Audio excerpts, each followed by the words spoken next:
In the old days, when the land still throbbed with the heartbeat of the ancestors and men walked with shadows larger than mountains, there lived a warrior whose name rolled across kingdoms like thunder after rain. His name was Okpala, son of the soil of Umudike. From birth, it was said that his cries shook the rafters of the hut and sent chickens scattering into the bush. Okpala was not like other children. While others crawled, he stood. While others learned to walk, he ran. By the time he was 7, he could lift a pestle heavier than men thrice his age. By 10, he was chasing antelopes through the forest with bare hands. And when he became a man, he became a storm. War came often in those days. Neighboring villages fought for land, for goats, for pride. And every time war drums sounded, Okpala was at the front, a spear in one hand and a machete in the other. His body bore the scars of battles, yet none of those scars told the tale of defeat. He was like fire, burning, relentless, unstoppable. When enemies saw him, they whispered to each other, "Leave this one. He is not flesh but spirit. To fight him is to invite death." And so, his fame spread beyond Umudike. Traders carried his name along with their palm oil and kola nuts. Minstrels sang songs of his victories under moonlight. Mothers told their sons, "Grow strong like Okpala, and no man will dare insult your lineage." But no man rises without the ancestors taking notice. One evening, after a particularly fierce battle, where Okpala slew 20 men with his own hands, an old seeress came to him. She was blind in both eyes, yet her steps were steady as though guided by unseen hands. She called him aside, a voice hoarse but sharp. "Okpala, son of Umudike, your hands are heavy with blood, but your feet are not heavier than the earth. Remember this, the day will come when death himself will stand before you. He will not send sickness, nor accident, nor arrow. He will come himself. If you defeat him, your name will be eternal. But if you fail, your shadow will vanish before sunset." Okpala laughed, his deep chest rumbling like thunder. "Old mother, I have defeated men stronger than bulls. If death himself wishes to test me, let him come. I will break his bones and feed them to the dogs." The old woman smiled, shaking her head. "Strength of arm is not strength of spirit. You may conquer the reaper, but you will not conquer what awaits you in your own home." Her words slid off his ears like rain on a rock. For what could be harder than defeating death? Among the maidens of Umudike, one shone brighter than the rest. Her name was Ada, daughter of a wealthy farmer, beautiful as the first bloom of hibiscus, with eyes that could cut deeper than a spear. Men came from near and far to seek her hand, but she turned them away, saying, "None of you are worthy." When Okpala came, the villagers whispered, "Surely she will not refuse the lion of Umudike." But Ada looked him straight in the eye and said, "You may defeat men on the battlefield, but can you defeat your hunger when the yams are finished? Can you defeat pride when the farm is empty? Can you defeat silence when your wife speaks her truth?" Okpala, stunned, laughed loudly. "Woman, your tongue is sharp, but I like it. I will marry you, for only a strong man marries a strong woman." And so it was done. The drums beat, the elders poured libations, and Ada became his wife. But the village did not know then that in marrying Ada, Okpala had tied himself to the one battle he could never win. In the compound, Okpala expected silence and obedience, as many men of his time did. But Ada was no silent calabash. She was a river, flowing wherever she wished. When Okpala returned from war boasting of his victories, Ada would say, "Tell me, great warrior, did you also pound yam for the elders? Did you fetch water for the children? Did you sweep the shrine? You boast of blood, but you know nothing of keeping a home." Okpala, who could strike down 10 men with a single swing, would grind his teeth but say nothing. For some reason, her words weighed heavier than 1,000 spears. The villagers soon noticed. At the village square, Okpala was lion. At home, he was lamb. Men laughed quietly behind his back. Women nodded knowingly, saying, "It is well." Even the greatest tree bends when the storm is strong enough, but death did not forget. He watched Okpala with patient eyes, waiting, and the more Okpala grew in fame, the closer death drew. One night, after the moon had risen full and round, Okpala dreamt of a figure cloaked in shadows. The figure spoke in a voice colder than harmattan wind. "Warrior, I have come for you." Okpala woke, drenched in sweat. He reached for his machete. Though it was only a dream, he told no one, not his fellow warriors, not the elders, not even Ada. For how could the lion admit fear? But the dream lingered like smoke after fire, warning him the battle with death is near. The sun was high and hot the day death came. Umudike was at peace, the air thick with the smell of roasted yams and palm wine. Children played in the dust, women pounded fufu, and the men sat under the great Iroko tree discussing trade. Okpala sharpened his machete in the courtyard, humming a war song. He had no battle to fight that day, but a beat kept his hands restless. Then the air changed. The birds stopped singing. The goats bleated and ran into their pens. A sudden wind blew, scattering leaves in spirals. The sky dimmed, though the sun still sat above, and in the center of the village square, a tall figure appeared, clad in black that shimmered like oil. The figure's face was hidden, but its eyes glowed pale as the moon. No one needed to ask who it was. Death had arrived. The villagers scattered, wailing and running into their huts. Only Okpala stood, gripping his machete so tightly his knuckles whitened. Death's voice rang out, cold and echoing. "Okpala, son of Umudike, you have killed more men than seasons have passed. You have defied the balance. Today, I come not for goats, not for strangers, but for you." Okpala stepped forward, chest heaving. "Death, I am not a coward to lie down and wait. If you want me, then face me as a man." The figure tilted its head. "No man challenges me and wins. Yet, I am bound by prophecy. You may strike me if you can, and if you prevail, you shall walk free until your time comes again." The earth shook as death raised his skeletal hand. A scythe appeared black as midnight, its blade longer than a spear. Okpala grinned fiercely, twirling his machete. "Then let the world bear witness. Today, Okpala fights death itself." From their hiding places, the villagers gasped. Some prayed, others trembled, for never had such a Jew been seen. Death moved first, faster than lightning. The scythe slashed downward, aiming to split Okpala from head to toe.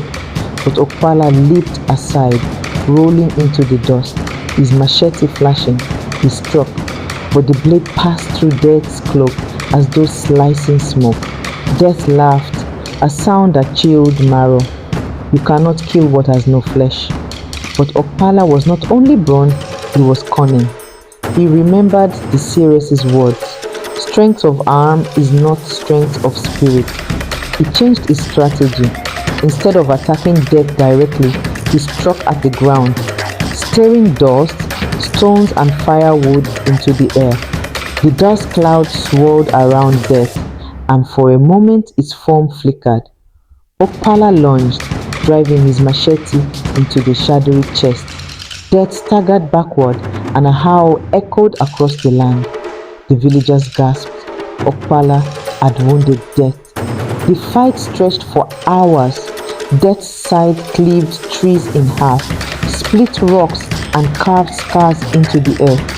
Okpala fought with every ounce of his strength, his machete flashing like lightning.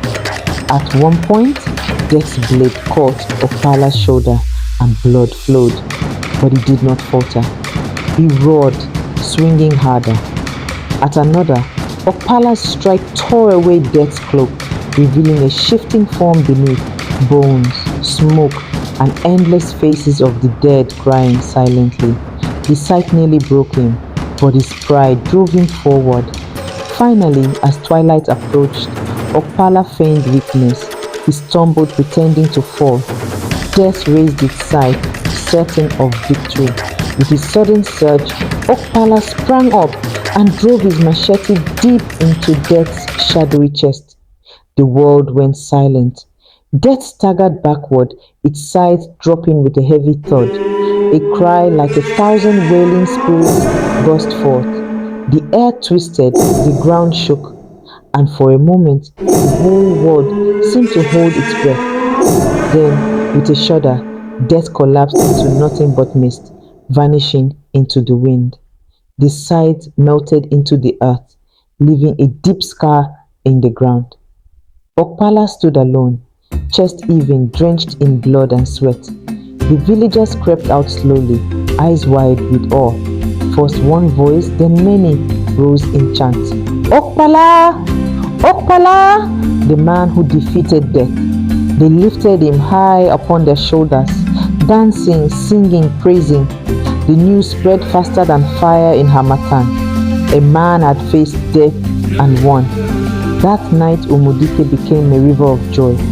Drums beat until the stars dimmed. Women danced with rattles on their ankles, and men poured palm wine till their words slurred.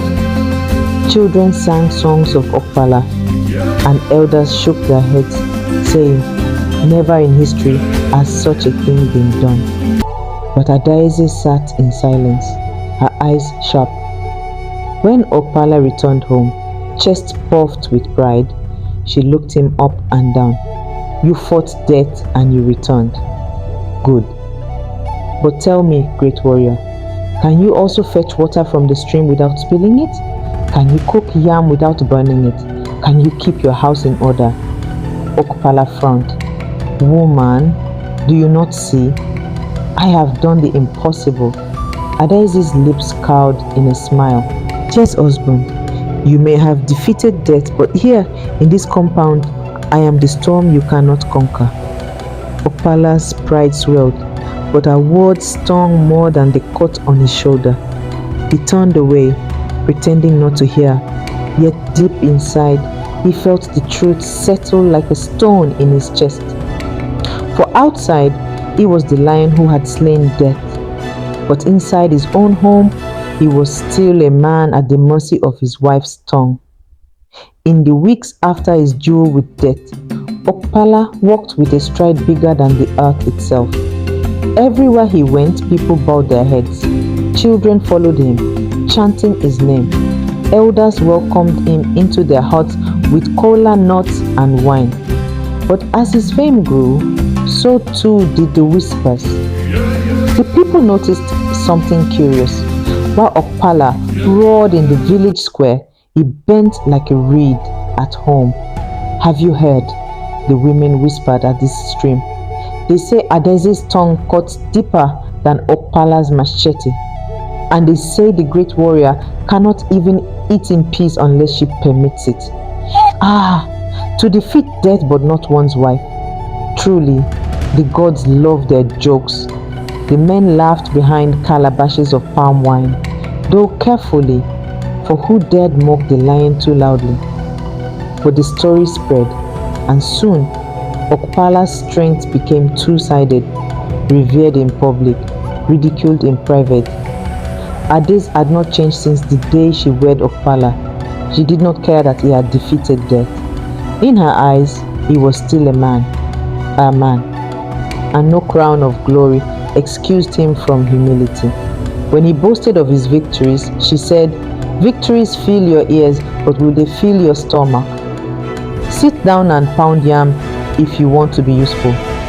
When he strutted like a cock through the compound, she snapped, walk softly, Okpala.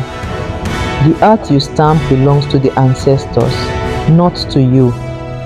And when he returned late at night, reeking of palm wine after celebrating with his fellow warriors, she barred the door and said, Lion of Umudike, Sleep outside if you cannot respect the walls of your own house. The villagers laughed louder each time a new tale of their quarrels reached their ears. And the laughter, though hidden, gnawed at Okpala's pride like termites in wood. One evening, Okpala returned home carrying a goat on his shoulders. He dropped it before Adaeze with a flourish. "See, wife, even in peace I provide. Tonight we feast," but Adaeze only folded her arms. "You killed a goat. Fine, but did you ask if we needed goat? Did you see if there was enough firewood? Or enough palm oil? What use is meat if the pot is empty of salt?" Okpala's face burned, his pride wounded deeper than any spear could cut. He stormed out of the compound, muttering curses, but he did not raise a hand or voice against her.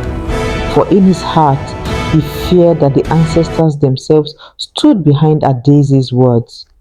That night, he dreamt again of the old blind seeress. She stood before him in the darkness, shaking her head. "Okpala, did I not warn you? You may conquer death, but you will not conquer what waits in your own home." He shouted at her, voice breaking. "Tell me then, how do I win? Must I fight my wife as I fought death?" The seeress's blind eyes seemed to pierce through him. "Death strikes once, but words strike every day.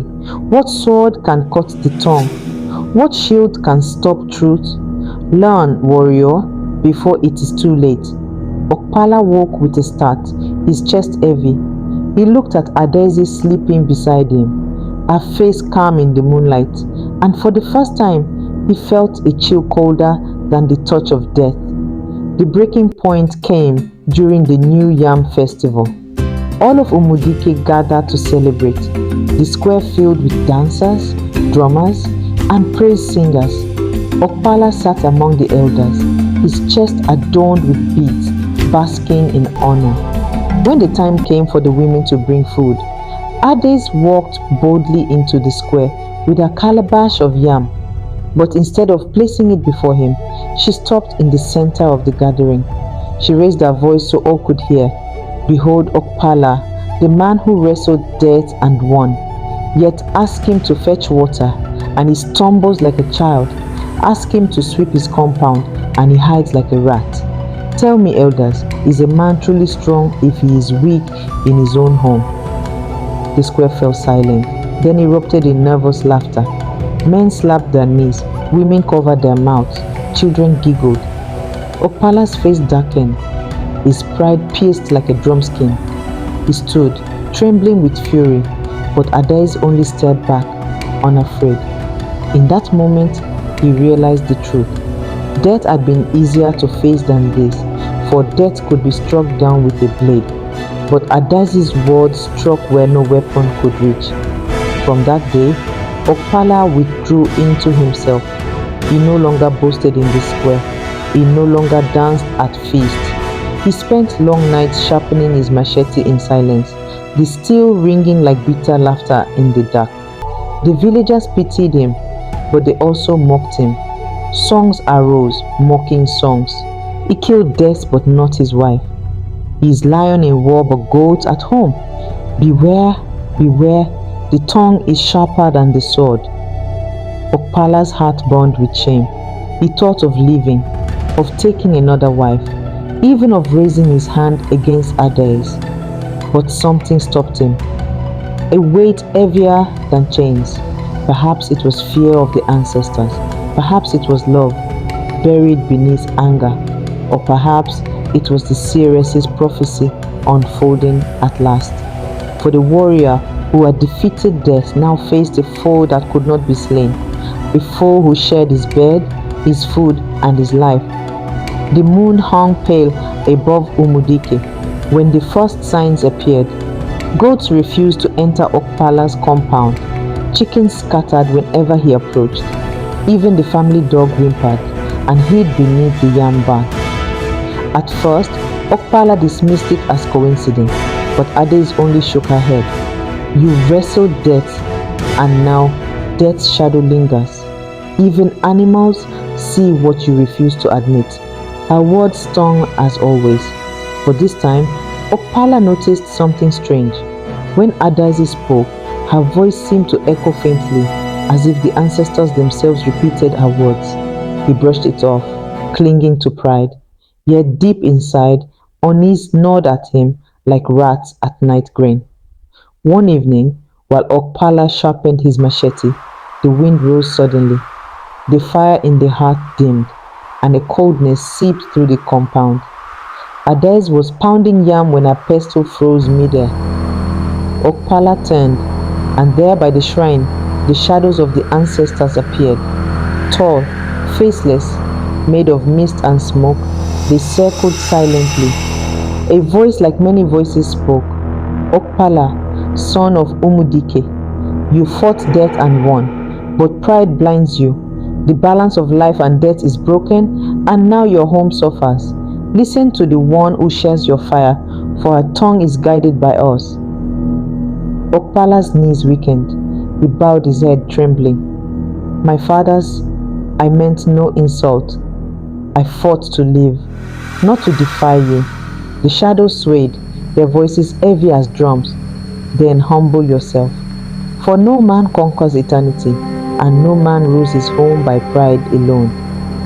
When the shadows faded, Ades lowered her pestle, her eyes gleaming with something Okpala could not name. Was it victory or sorrow? From that day, Adesi's words carried weight beyond measure. When she scolded Okpala for staying too long at the palm wine tapper's hut, he fell sick with fever. When she mocked him for his arrogance, his machete slipped in his hand, cutting his own palm. It seemed every insult became curse, every rebuke became fate. The villagers began to murmur, she is more than wife. She is vessel of the ancestors, fear spread. Men avoided Okpala's compound, unwilling to risk Adesi's sharp tongue. Women lowered their voices when she passed, and children bowed their heads. Okpala, once lion, now lived under the shadow of a woman whose words struck harder than death itself. But pride is not easily killed. Okpala could not accept defeat, even in his own home. One night, after a quarrel where Ades accused him of laziness, he stormed to the shrine. He poured libation, palm wine spilling onto the earth. Ancestors, why do you curse me? Did I not defend this land? Did I not honor you in battle? Why must I bow to a woman? The wind hissed through the trees, and the fire in the heart crackled. A whisper rose from the shrine. Okpala, you mistake humility for weakness. The one you scorn holds the key to your peace. Without her, your victories mean nothing. Okpala struck the ground with his fist, tears burning his eyes. I fear no man, no spirit, not even death, but I cannot bear her words. Tell me, how do I silence her? The whisper faded, leaving only silence. And in that silence, Okpala realized the truth. There was no silence for him, not while Ades lived and breathed. The story spread further, carried by gossip like dry leaves on wind.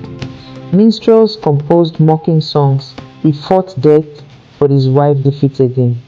He is lion outside, but goat inside. Beware the tongue, sharper than blade. These songs were sung in the market, at the stream, even in the square. Okpala's pride cracked like clay pots in fire. He began to avoid gatherings, ashamed to hear his own downfall in every drumbeat and laugh. Ades, however, walked tall.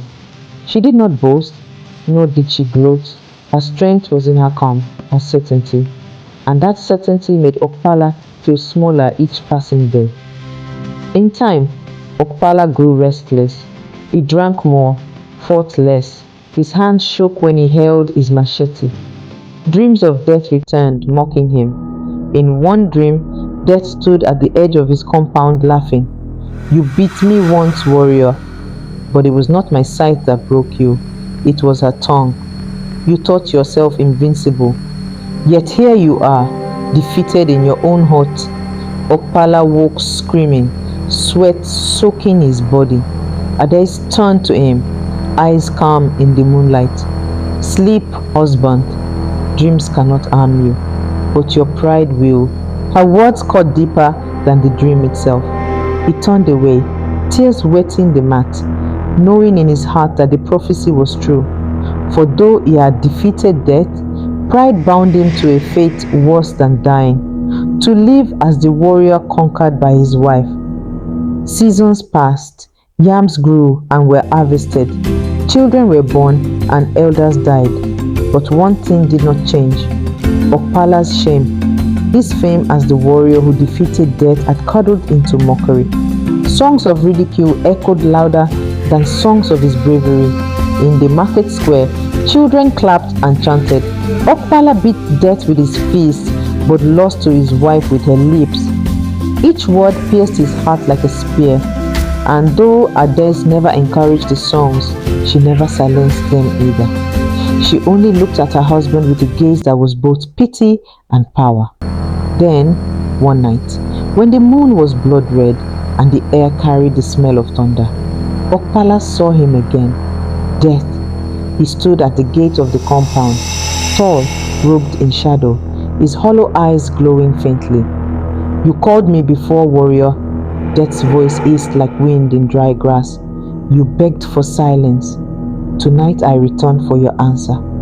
Okpala's chest tightened. He reached for his machete, though he knew it was useless. "I defeated you once. I can do it again." But Death only laughed, shaking the ground. "Fool, you never defeated me. I let you live. And what did you do with that life? You wasted it in shame, caged by your wife's tongue. You are no warrior.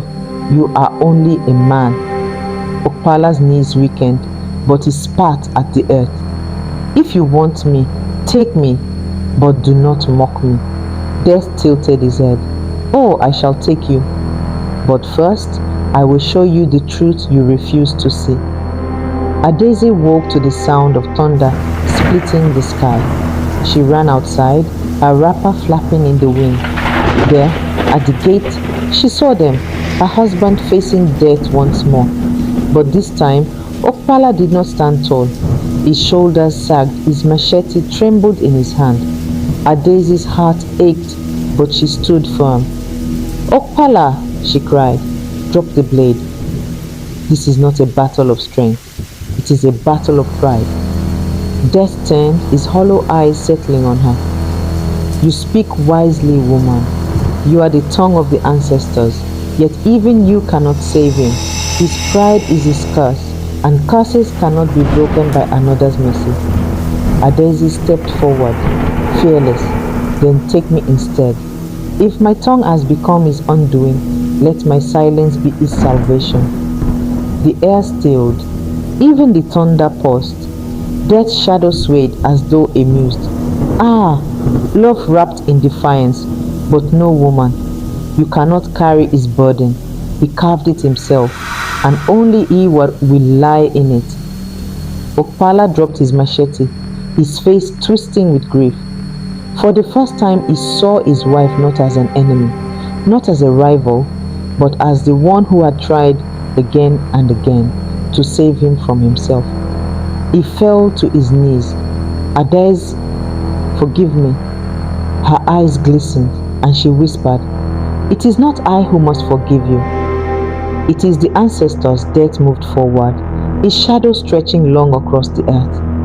"Okpala, son of Umudike, you fought me once and delayed the inevitable, but no man defeats me forever. Tonight the drum of your life ceases." Okpala raised his face, his pride finally broken. He whispered, "Then let me fall not as a fool, but as a man who has learned." Death's hollow eyes flickered, as though satisfied. He stretched out his hand, and Okpala's body stiffened. The ground beneath him shivered, and his spirit began to rise like smoke. Adaeze screamed and fell to the earth, clutching his fading body. "Do not leave me." Okpala's spirit, pale and glowing, turned to her with a faint smile. "You were my true strength, Adaeze. If only I had listened sooner." His voice faded as his spirit dissolved into the night, leaving only silence. His body slumped, lifeless, into her arms. The next morning, the villagers gathered outside the compound. Word had spread that death had returned. When they saw Okpala's still body, even the boldest of men wept. The elders shook their heads. He fought death and lived, but he could not defeat himself.